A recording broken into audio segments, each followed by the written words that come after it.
Mavzuni davom ettiramiz. Vatan himoyachilari kuni munosabati bilan O'zbekiston Respublikasi mudofaasiga ko'maklashuvchi vatanparvar tashkiloti Farg'ona viloyat kengashi tomonidan o'q otish bo'yicha viloyat chempionati tashkil etildi. Bu haqda batafsil navbatdagi lavhamizda so'z boradi.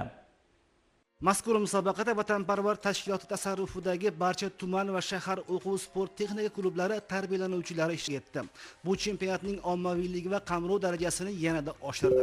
Belgilangan masofadagi bahslar davomida ishtirokchilar nafaqat aniqlik, balki sabr, toqat va ruhiy barqarorlik sinovidan ham o'tishdi. Tadbir asosiy maqsadi yoshlarni harbiy vatanparvarlik ruhida tarbiyalash, ularning jismoniy hamda ruhiy tayyorgarligini mustahkamlashdan iborat. Ayni shu jihat musobaqani oddiy sport bellashuvidan yoshlar tarbiyasida muhim ahamiyatga ega kompleks tadbir sifatida namoyon etdi.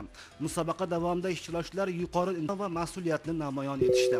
Bu esa o'q otish sport turining kelajakda harbiy xizmatga tayyorgarlikda muhim o'rin tutishini yana bir bor ko'rsatdi. Harbiy sohaga qiziqishdan boshlandi birinchi, keyin sport qidirib, o'q otish shatda vatanparvar tashkilotida bo'lishini bilib, shatga kelishni boshladim. 2 yildan beri har xil viloyatlarga, Buxoroga bordik, Namangan, Andijonga bordik, musobaqalar do'stlar orttirdim.